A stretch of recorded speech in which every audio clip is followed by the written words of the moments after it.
Welcome to the road to 1 million US dollars. And before I get into the Bitcoin chart for today, I quickly want to show you guys the trading course that I launched yesterday on rt1m.com, which is my new website. So once you register for the course completely for free, this is what you will have access to: a bunch of educational videos about how to trade and how to do technical analysis. So if you are a beginner or intermediate trader, I highly recommend checking this out. I already got 4 positive reviews on this course here, and people seem to be happy with it. And in fact, yesterday, on the day of the launch, close to 200 people registered for this course. Go check this out. And this is the last time that I will be mentioning it at the start of the video. Now, let's get into the Bitcoin chart for today, starting on this 4-hour time frame, because we still have this bearish divergence playing out. And of course, as you know, if you have been watching my recent videos, because I confirmed this a couple of days ago, typically you will see a break from all of the bullish price action, and instead, more likely,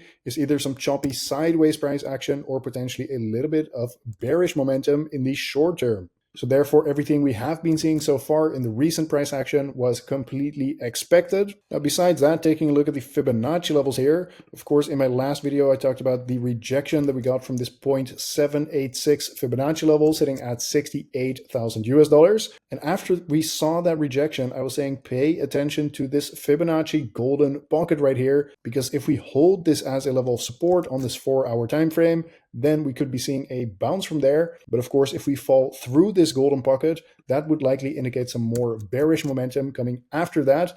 But as you can see in the chart, we perfectly held this 0.65 level. And besides that, it also shows some confluence with this big level of support that I was talking about yesterday, which is sitting from 66K all the way down to 65,000 US dollars. So again, everything so far is going as expected. Now, in the case that we break below 65K, then the next big level of support is sitting from 62.4K all the way down to 60,000 US dollars. But again, there are also some smaller levels of support in between these two levels. And besides that, there's no reason to be looking for this unless we actually get a confirmed break below 65K. But of course, until then, this just looks like a bounce from a big level of support. Quickly checking back in with this 1-day descending channel that I have literally been talking about for months, but it has been helpful with identifying these tops and these bottoms right here. Either way, recently we got rejected from the top of this descending channel once again. So we saw a little bit of a move to the downside, but potentially we could be coming back for another test here. So the key level to look out for is about 68K once again. So considering that this is also a Fibonacci level, we should be expecting some resistance at this price level once again. So if you continue to see this bounce back to the upside, then pay attention to this previous high right here and just this Fibonacci level in general, because you should be expecting to see some resistance here. Moving on to the Bitcoin liquidation heat map on the 1-week time frame. Right here, you can see that yesterday we took out a big level of liquidity right here, sitting at about 65.6K. So we took out close to $750 million worth of long positions out of the market with this move to the downside.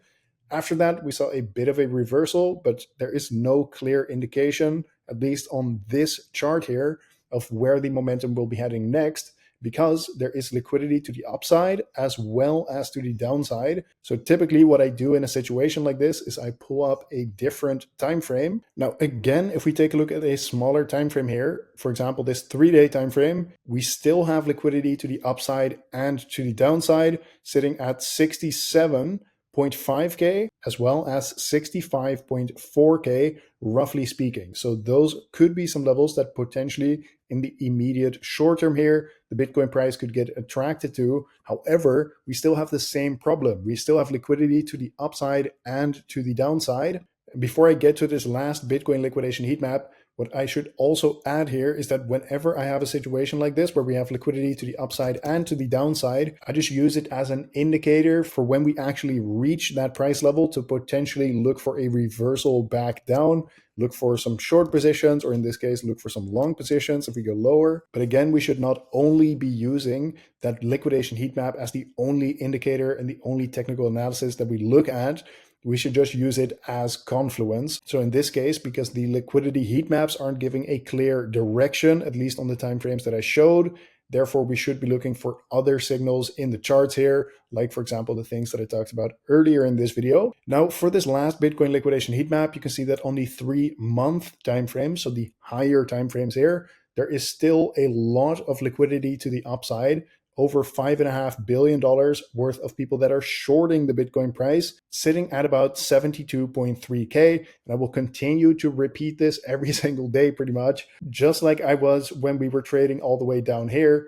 I do think that the bull run is still on, and at some point we are going to take out this big level of liquidity right here. And as far as I'm concerned, at least the way it is looking in the charts right now, I think this is just a matter of time. Although in order to do that, we of course first have to confirm a breakout above this 1-day descending channel that I was talking about earlier. So before you get too bullish, thinking like, oh yeah, we are definitely going to be taking out this big level of liquidity right here, perhaps at one point. However, so long as Bitcoin is trading inside this descending channel, there is no point in expecting to grab this liquidity here, or even to go as low as like 40K or something like that. Because so long as we are inside this pattern, Bitcoin is basically consolidating, and we can go to the top of the range, and we can also go to the bottom of the range as well. So keep that in mind. Now, lastly, for the Bitcoin ETF flow tables for today, as I mentioned in yesterday's video, I was expecting either a smaller inflow or potentially even a net outflow. And I do think that this is an interesting situation here, because we have seen nothing but massive inflows from these Bitcoin ETFs recently. And this is now the first time that we have actually seen a bearish day for these Bitcoin ETFs. So we should really be paying attention to this every single day to see if this trend continues. Because if we start to see multiple back-to-back days here of net outflows, I think this could be an indication that potentially we might actually revisit the bottom of the range once again. Of course, it is way too early to start concluding things like that, so don't get me wrong here. However, we should be paying attention to these Bitcoin ETF flow tables, because as you can see right here, when we were getting back-to-back net inflows, that was one of the driving factors behind this massive pump to the upside. And again, when we were trading all the way down here, we also used those Bitcoin ETF flow tables as confluence to confirm that potentially we could be going higher in the near future. So now we are just in the same situation. However, it is to the downside and not to the upside. So let's just keep an eye on this. And of course, if you want to stay up to date with the crypto markets, then make sure to subscribe to my channel with notifications on, so you get notified whenever I upload a new video. Before I leave off here, don't forget to check out rt1m.com. You can enroll in this course completely for free. You just sign up with your email address, and then you get access to all of this content right here. This has been today's market update. Thank you very much for watching once again, and I will see you tomorrow in the next one.